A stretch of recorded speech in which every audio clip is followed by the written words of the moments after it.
Hello, everybody. Welcome to the Canadian Shield. My name is Sterling, and I'm your host.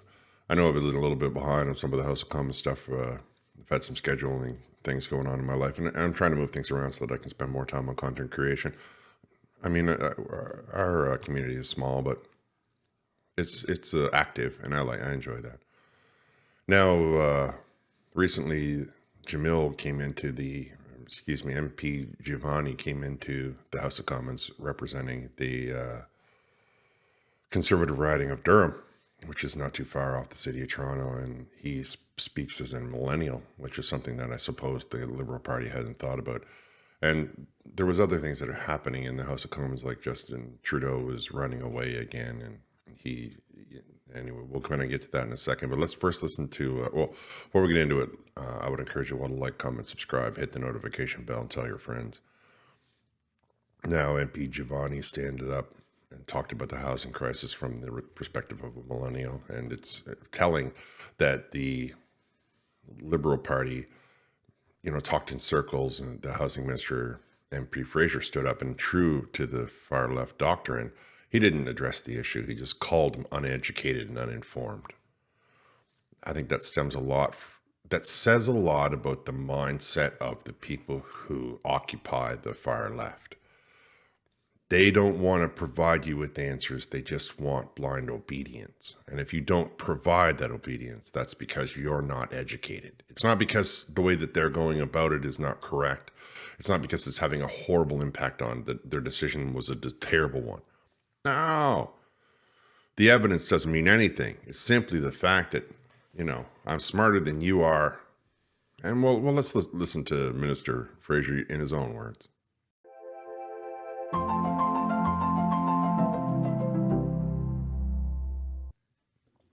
Mr. Speaker, Durham Region is home to many millennials who dream of owning a house one day. For 8 years, this Prime Minister has been promising affordable housing, and yet things are only getting worse. Millennials know this Prime Minister is not worth the cost.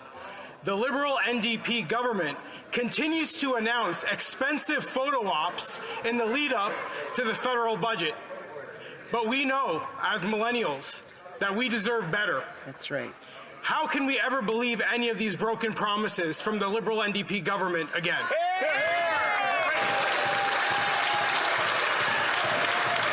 He may not realize, Mr. Speaker, being new to the House, is that his leader is actively campaigning on commitments to build fewer homes than we are already projected to build. He may not realize that the Conservative leader has promised to raise taxes on home building. He may not realize the Conservative leader has pledged to cut funding for home building, and he may not realize that his party held a press conference last week to say that they don't want to do anything on municipal reforms and have decided to side with the NIMBYs. Mr. Speaker, over his time here, I hope he comes to see the light and gets with a plan that will build more homes. See what I mean? He might not realize all of these things that make him sound stupid without actually calling him uneducated or uninformed. I just think that the NIMBY word is getting a little bit tired already. The labeling, another tactic that the far left has to participate in. Everybody has to be into a little group, which is a strange way for people who are talking about inclusiveness.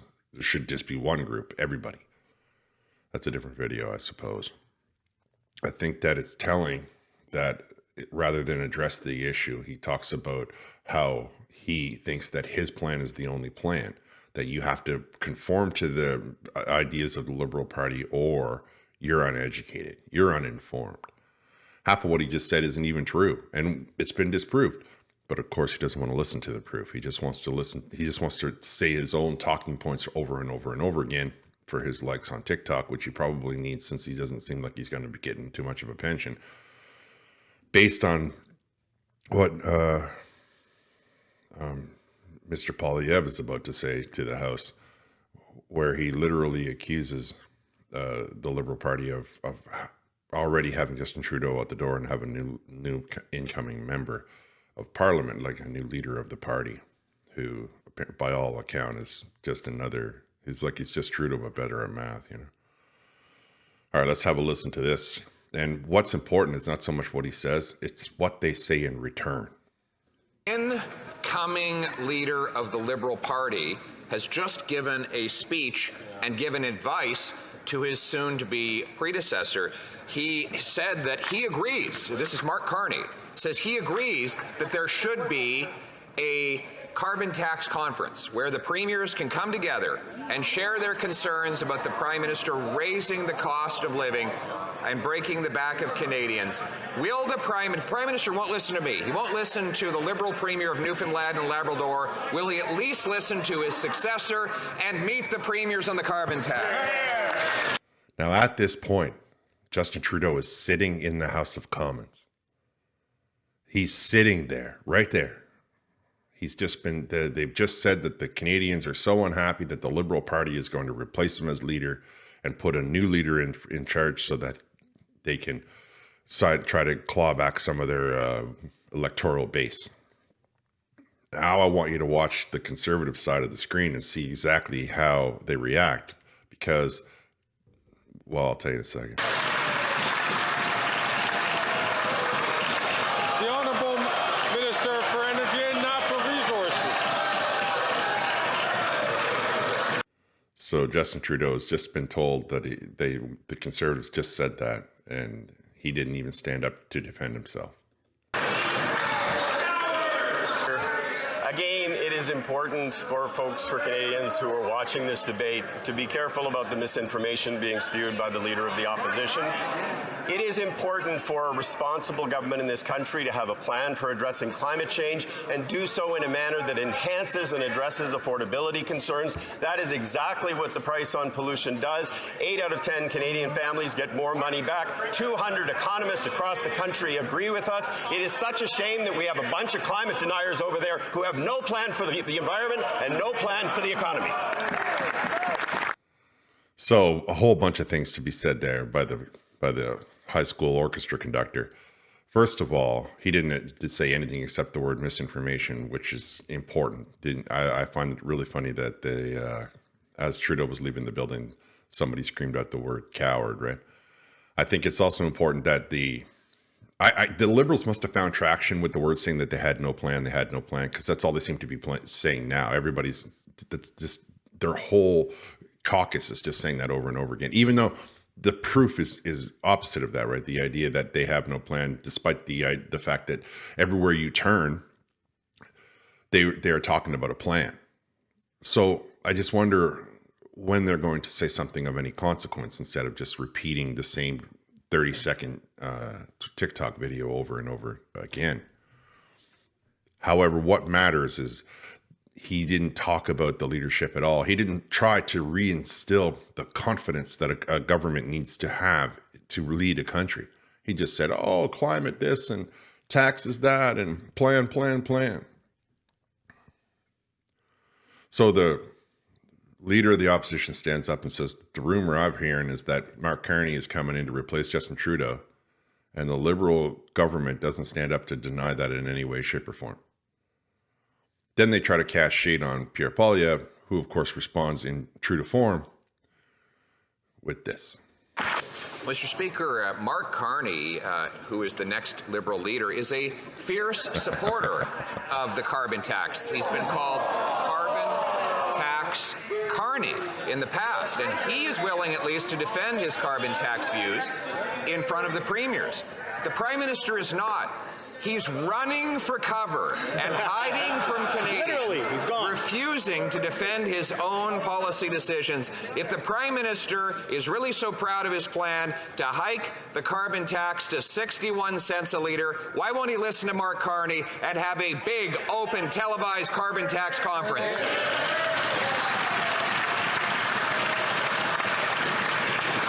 The Honourable Minister for Natural Resources. Thank you, Mr. Speaker. It's very interesting that the Leader of the Opposition seems so fond of Mark Carney these days, who actually, as you say, does believe in a price on pollution. Perhaps the Leader of the Opposition should listen to him. But it is important with respect to the premiers to know that the premiers have every right to submit a plan that actually meets the federal benchmark and put in place their own price on pollution. That is something that British Columbia has done. That is something that Quebec has done. Mr. Speaker, Premier Moe was actually here recently and testified before the committee. And what Premier Moe said is he looked at alternatives to the price on pollution. He found every one of them to be too expensive. This from a guy who has no climate plan, no... He ran out of time. That's why they cut his mic off. Premier Mo said the industrial side. So the companies that are paying it, and then a lot of them are getting tax breaks because many of them have kicked in money to the Liberal government. But what he actually, that's misinformation, what you just heard the minister say. Minister Mo, which of course we saw, I have a video of it, said that it's hard to find a better way to do it for the industrial side. But it's much easier to find a way to do it for Canadians, and they're not asking for a new plan. They're asking for a pause. So here you have all of these premiers who were none of them, not a single solitary one of the 13 was in power when the idea for the carbon tax. That's how long ago they submitted the idea for the carbon tax. That's how long ago it was. That every single solitary region in this province has elected a different leader. But they don't want to mention that. And Trudeau leaves the building. Trudeau has left the building, which is telling in itself, right? That speaks a complete volume right there. And we know that to the French media, he's been saying how it's hard and everything. So is it possible that he's just broken down, that he was never a career politician to begin with, right? He went into high school, right? He was brought in for a gimmick, really, because that's the way the Liberals work. And now look at us 9 years later, we're doomed. So I don't know that he has the stomach, right? I don't know that he has the, like, it's fine when everybody loves you, but when everybody turns on you, maybe that's breaking him down. But really, he's looking at it all wrong. He should be taking charge of the party and making the decisions. But it seems to me that he's not doing that, probably because he's not actually the one pulling the strings. That's just a guesstimation. That's just based on many years of experience. That's just based on the human condition. I mean, we all know that the person in charge, if they take charge, they take charge. If the person is just a figurehead, then they have to support decisions that they may or may not make them look good. Everybody knows that. I'm not telling you something you don't already know. So now the tact from the Liberal Party is make a plan, make a plan. Again, right? It's just make a plan. But these premiers had put their trust in you. Then they said for a year now, don't put any more carbon tax on our way of living, because the people that elected me are having a hard time. The people that I am much closer to than you are in your ivory castle, they're telling me that there's a lot of problems. My local businesses, my farmers, my people who are not getting their carbon rebate, they're having a lot of problems, and you need to do something about that. But the Liberal government said, no, we're doing it our way, and that's it, that's all. So you say that you have to have a new plan, you say all of these things, but where in your mind do you not have to hear the views of the people? That's something you have to do. Because many of them were trying to get you to pause it. It's a reason. You did it for Nova Scotia. You did it for the heating oil of people in Nova Scotia. It should be reasonable enough of a request to do it for everyone until we can get a better assessment and a better understanding of how the impact. Now gas has gone up 20 cents on average across the country. That in a second, like I told you all, the impact of the hike on April 1st won't really manifest until June, right? Then it's going, because now we have a cycle.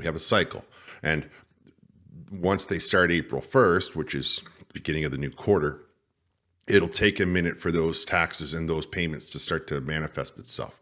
It's begun with the fuel increase, which will now lead to extra costs. So any minute now, the food at the store is going to go up literally 20 cents a liter, because it's driven by the fuel prices. In a country that is so far flung, that in a world that relies so heavily on transportation to move their products, you would think that the Trudeau government would say, wait a second, taxing one of the most essential requirements of the economy of the country, never mind leave the rest of it aside, leave the India, the coal, in China, the coal, leave all of that aside. Leave the fact that most of the countries who signed under the Paris Accord have all stalled it, have all pushed it off another 5 years. Let's leave all that aside. Let's just look right at Canada right now at the economy. You as a leader tell yourself that what I'm going to do is I'm going to put so much tax on the gasoline that it is going to drive the cost of living up through the roof, bringing on what can only be described as an economic recession. And Lord help us if it goes into a depression. But I don't think he gets to say those decisions. I don't think that, by the way, that he just got up and walked away and nobody tried to stop him. Nobody said anything, right? He turned around, went up the stairs and left the building. You can see how they've cut him out of the shot. He used to be in the shot, but the camera is no longer there. bad. All right. I mean, if I was him, I'd be embarrassed. But anyway, I'm going to wrap here. I want to thank you all for listening. I would appreciate it if you would like, comment, subscribe, hit the notification bell, tell your friends, share this with your friends. I'll talk to you next time.